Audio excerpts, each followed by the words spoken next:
Hey guys, how are you today? Quick rant before we dive into today's chaos. As some of you might have noticed, YouTube's algorithm has decided I'm not special anymore. Shocking, I know. So now if you don't like, comment, or do a little backflip in the algorithm's honor, this video might just vanish into the void, never to be seen again. Seriously though, even a hi or "this is wild" in the comments helps way more than you think. It tells YouTube, hey, people actually like this channel. Maybe don't hide it from everyone. That can really help push my videos out to a wider audience, not just to my subscribers. So if you enjoy these stories and want to support the channel, that's the best way to do it. Now grab a drink, get comfy, and enjoy the drama. You won't want to miss this one. 2 years ago, my sister Jenna, 34 female, called me in tears. She and her husband had been trying for years to have a baby, and after several failed attempts, she said IVF was their last hope. She told me they'd already spent most of their savings and needed help covering the next round. Around $20,000. I, 31 female, don't make a ton of money. I'm not broke, but I'm not sitting on piles of cash either. However, I still had a small inheritance from my late grandfather saved, which Jenna spent on lavish trips years ago. So when Jenna came to me, crying about her dream of becoming a mother, I decided to help. But I wasn't foolish. I had a lawyer friend draw up a written agreement that she'd pay me back within 3 years. She signed it, no hesitation. She even hugged me and promised I'd be the best aunt in the world. When Jenna got pregnant, she called me crying again. But this time, they were tears of joy. She was having twins. I was over the moon for her. I went to every baby shower, bought gifts, helped her paint the nursery, and even took time off work to help her after the birth. For a while, I didn't even think about the money. Every time I looked at those babies, I felt proud. I thought, I helped make this possible. But as the months passed, things started to shift. The gratitude faded. The thank yous became rare. Whenever I hinted at repayment, not in a demanding way, just casual, she brushed it off. "We'll talk about it later," she'd say. "Money's tight right now, you know how it is." Fair enough, I thought. Twins are expensive. I could be patient. This year, Jenna's twins turned 1, and suddenly my patience ran out. It started when she posted on Facebook, "Finally bought our dream SUV. We deserve it after all these sleepless nights and diaper changes." The post had pictures, a shiny new vehicle, balloons, champagne. I almost dropped my phone. I messaged her privately. "Hey, congrats on the car. Looks great. Any update on the repayment schedule? It's been almost 2 years." Her response made my jaw drop. "Come on, you wouldn't take money from your niece and nephew's mouths, would you?" I actually laughed. I thought she was joking. She wasn't. She sent a follow-up message. "Your family. Family helps each other. You should be proud of being part of something so beautiful. It's not like you need the money right now." My blood boiled. I replied, "No, Jenna. I helped you when you were desperate. I didn't donate that money. I loaned it. You signed an agreement. I'm not taking food from your kids. I'm asking you to take responsibility as a parent." She left me on red.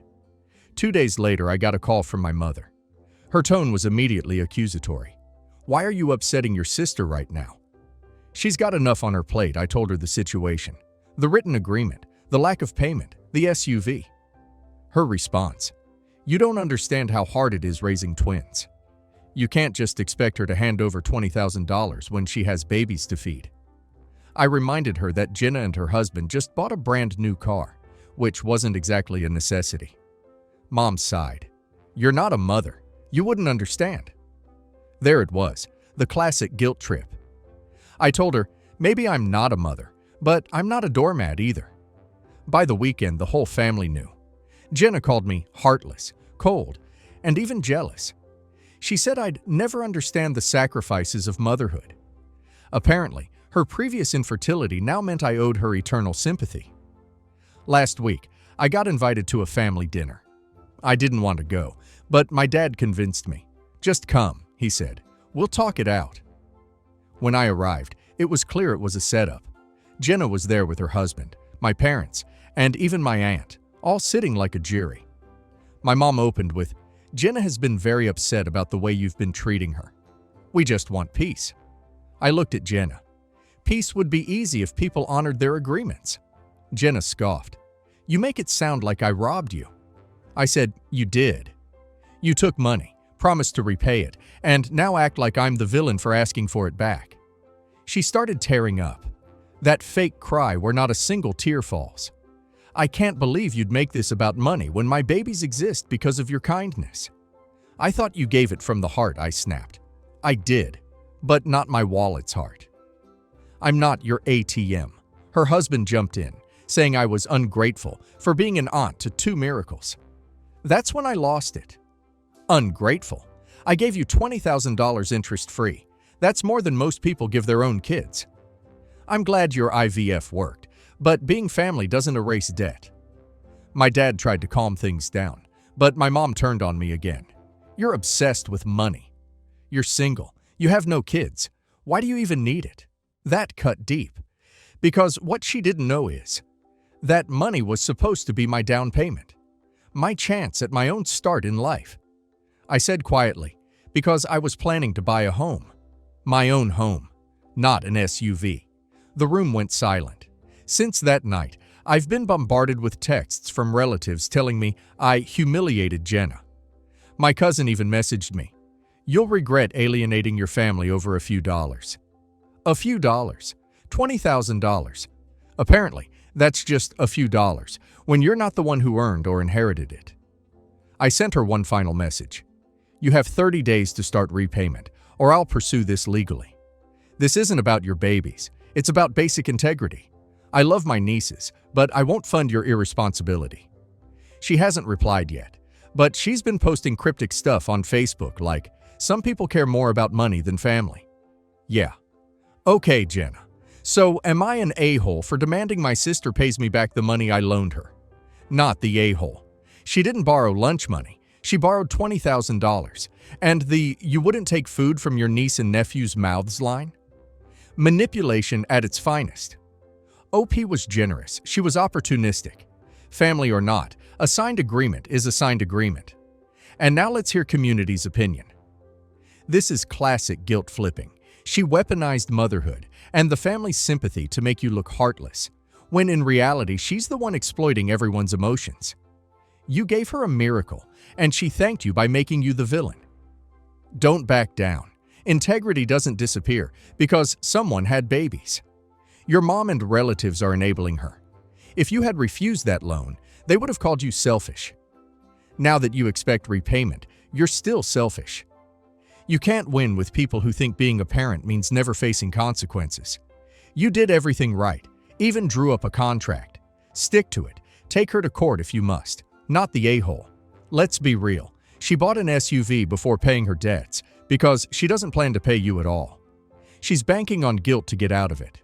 Send the legal notice, follow through, and don't engage in her emotional theatrics. If she can afford champagne and hashtags, she can afford a payment plan. Update. It's been a week since my message. My mom called again, this time sounding scared. Apparently, Jenna's husband got served with a notice of intent to collect debt. My lawyer friend helped me draft it. I didn't actually file a lawsuit yet, but it seems the letter was enough to rattle them. Now, my dad says Jenna's panicking, saying she can't believe I'd go this far. He begged me to drop it, saying, "You're tearing the family apart." But here's the truth. The family was already torn the day they decided my boundaries didn't matter. I told him, "Dad, you raised me to be responsible.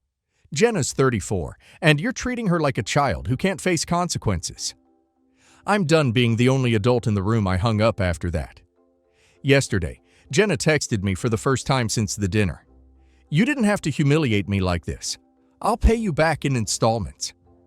"Just don't involve lawyers," I said. That's all I wanted from the start. Do I feel guilty? Maybe a little.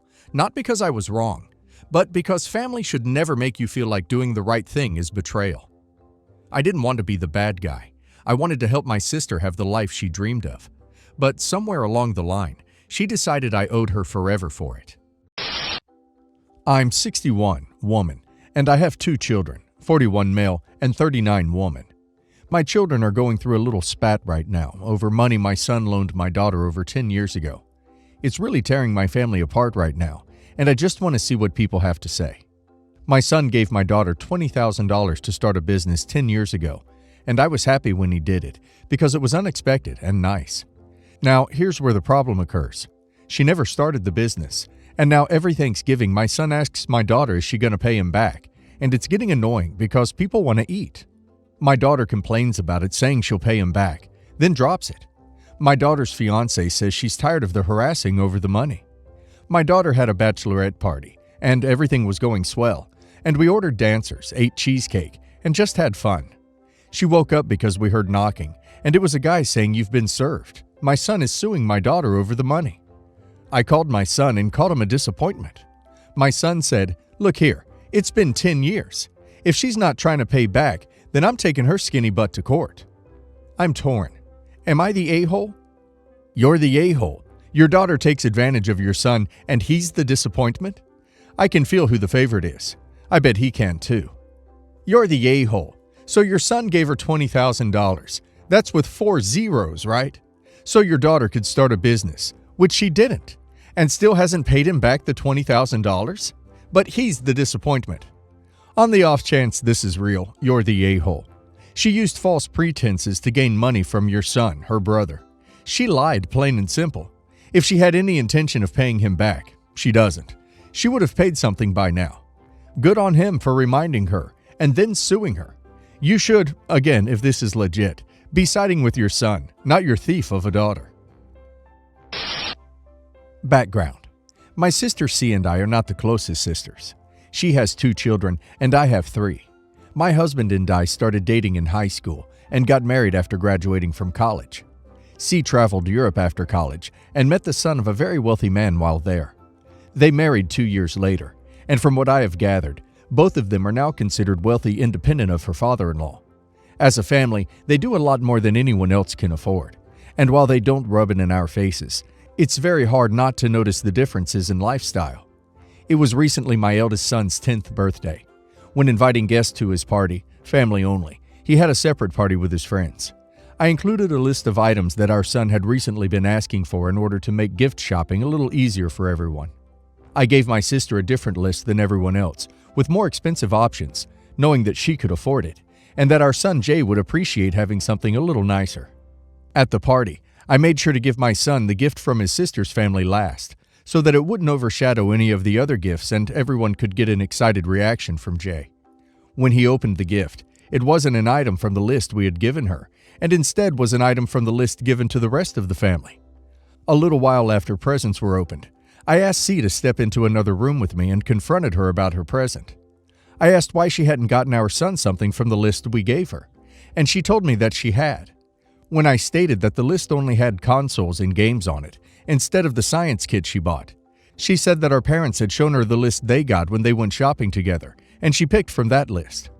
I told her that we gave her a different list because we knew she could afford it, while the rest of the guests could not. She got incredibly angry, saying that it was not her responsibility to get expensive entertainment for children other than her own. She also shouted at me that she and her husband wouldn't even buy those things for their children.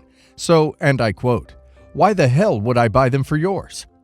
Before I could respond, she grabbed her husband and kids and left my home.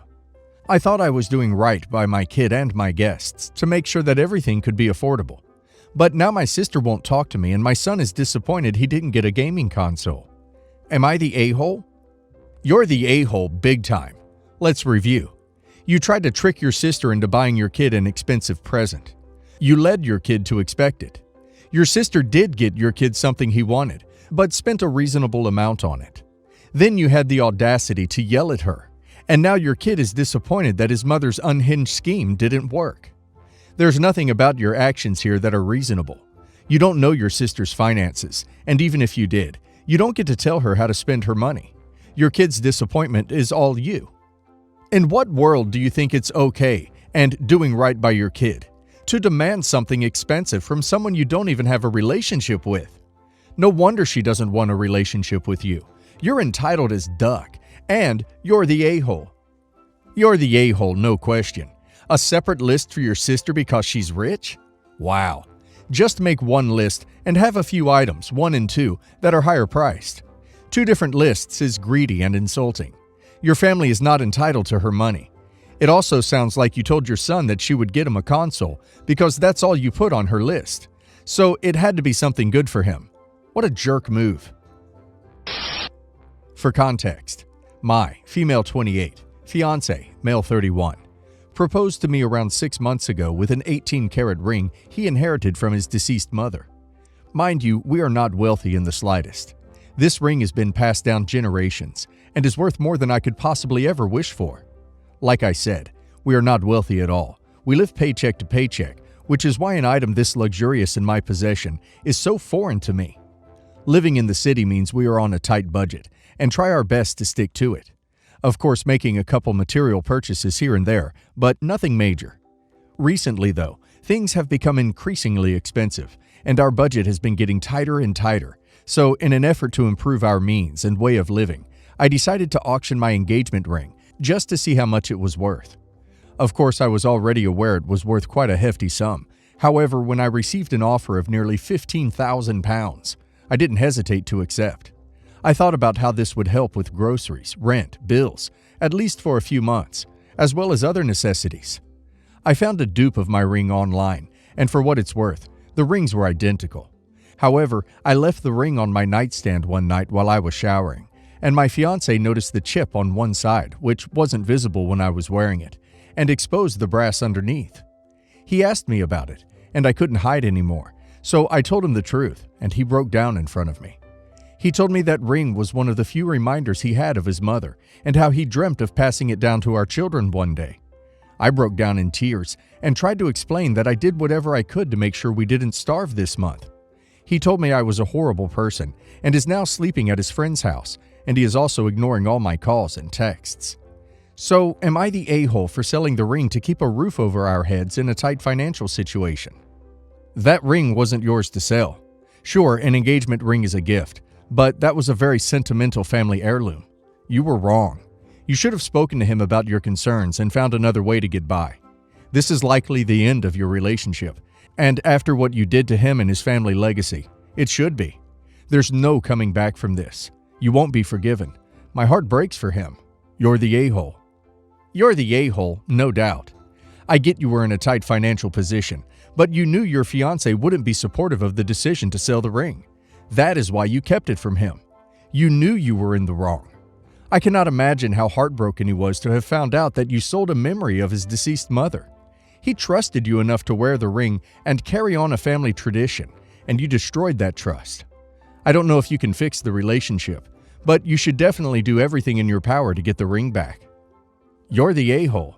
I get that desperate times call for desperate measures, but a general rule of thumb in otherwise healthy relationships is that if you're doing something that you really feel the need to keep secret from your partner, you're doing something wrong. You should have sat down and had an honest conversation with him about finances and the situation before selling the ring, since it was a family heirloom. I, 26 female, had been friends with a girl, 29 female, since middle school who I'll call Jasmine.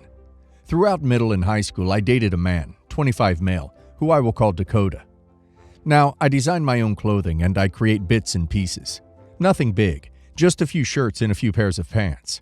I'm not a professional and I never claimed to be, but Jasmine came to me years ago after going through my sketchbook of dress designs. She really liked one of them, and we talked about getting it made one day when she gets married. I decided that I would create the wedding dress for her, with help from an actual seamstress. It cost me a good deal to create the dress, but I was very happy with the outcome, and Jasmine loved it. A year ago, Jasmine met Dakota at uni, and they hit it off. I won't lie when I say I was hurt. I wanted to marry him, and thought we would after high school. Dakota proposed a few months back, and Jasmine asked me to be her maid of honor.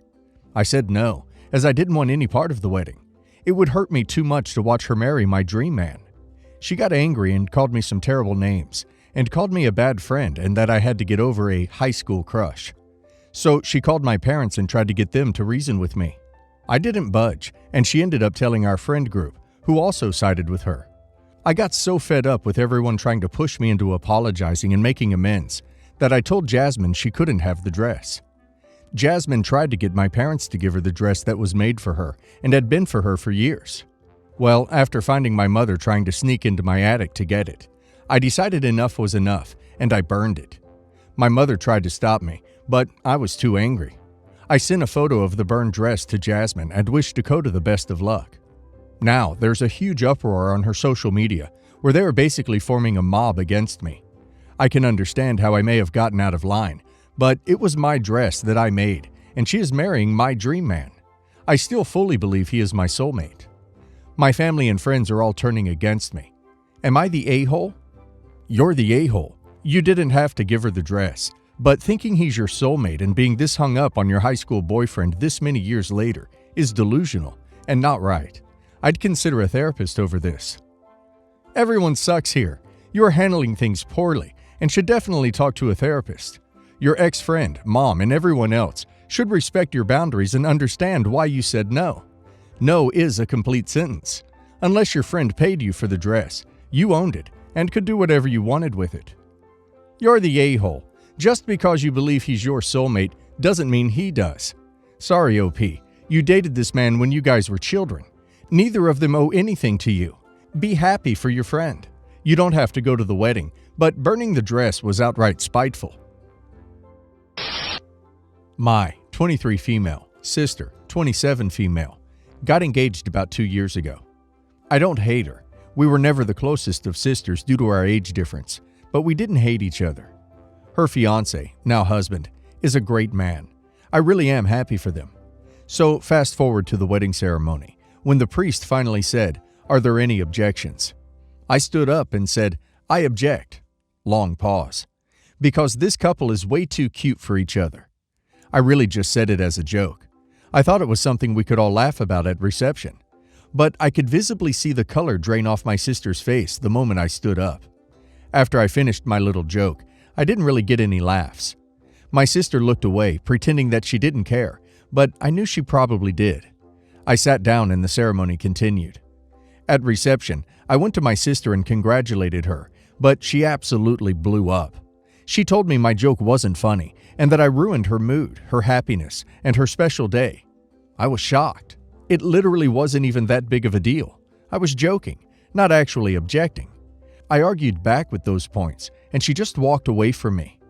This morning I woke up with tons of notifications from my family members saying I'm an a-hole for doing that. But I think everyone was just overreacting. It was truly just a joke. So, am I the a-hole? You're the a-hole. Explain the joke to me.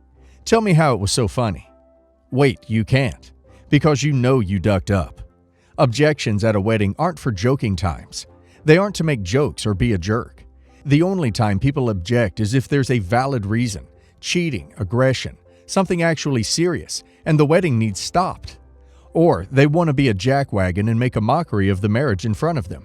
You made a mockery out of your sister's wedding and marriage, so you could be funny. Except you broke your sister's heart and trust. For duck's sake, you saw the color drain from her face. That's a clear indication that she's afraid of what you may say. You could have worked the whole objection due to a couple being cute into a speech about the couple in a much sweeter way. But no, you stood in front of everyone and acted like a jerk. You're a grown adult. Act like it. You don't do this stupid crap at a wedding, especially in the middle of vows. Apologize and give her and her husband space, 'cause you done ducked up majorly. You're the a-hole for sure. That was not a time for jokes. You do not need to get attention all of the time. Sometimes other people can have attention too. If you wanted to make a joke, save it for the speeches, not at the most romantic part of the wedding. Also, 4 years is not a big age gap. Get over yourself. You're the a-hole. The time for that kind of joke is at the rehearsal, or even during the speeches, not in the middle of the ceremony. Now the memory of her vows will always include that moment. All you did was put the spotlight on yourself instead of keeping it focused on the bride and groom. My girlfriend and I started living together this year. I'm male 25 and she's female 24. I'm earning £25,000 a year, and she was working part-time and doing her master's until she graduated this year and started a small business. I didn't think much of it as long as the bills were paid. We split everything half and half, as I didn't think it was fair to combine finances when she barely earned anything, just enough to cover bills and have a little left over. Lately, she hasn't had much time to go out on weekends because she's been busy. She says it's the busiest time of the year for her little shop. I said I don't care and we have to do something this weekend. I mean, Halloween, duh. After an argument, she agreed to. We got way too drunk and she fell asleep as soon as she went to bed. I was curious if her little business brought in any money, because she's been buying more and more stuff lately. A new laptop, others, etc. I went on her laptop to check. I figured I had the right to know. I found her accounting files, and after taxes and all expenses, she's already made over £100,000 in profits this year. It's crazy. I had to check multiple times. I also found her bank statement, personal account, and she had tons of savings. I was really angry. I feel that she hid it from me, and when she earns more, she should start contributing more. When she woke up, I spoke to her. I told her how I felt neglected and she needed to spend more time with me. She said she's trying and her business is really taking off. I said she'll have to quit because she doesn't spend time with me and makes no money, so it's a waste of time. She reluctantly agreed to tell me how much money she makes to justify her not quitting. I said that's great, but she will have to quit or share her money and pay more bills because it's unfair to me to pay half when she makes much more and doesn't even share. She refused and said that's what I've been doing, but I said it's not the same. She's really angry with me and called me an a-hole and locked herself in her office. Am I really the a-hole? I only want things to be fair. You're 100% the a-hole, and she certainly realized that by now. Hopefully she dumps your butt sooner rather than later. I really hope the girlfriend sees this and realizes that entire conversation was manipulative and based on his snooping and lying, and also recognize the weird double standard, which shouldn't actually require seeing this because it's ridiculous. You're the a-hole. You're the a-hole. Why are you even with her? What got me was, I don't care about her business, but we have to go out, duh. Then the stupid sense of entitlement over her money, and the fact you said you have the right to snoop. My God, you're an a-hole, and I wish she kicks you out tonight. Maybe homelessness will put some sense in.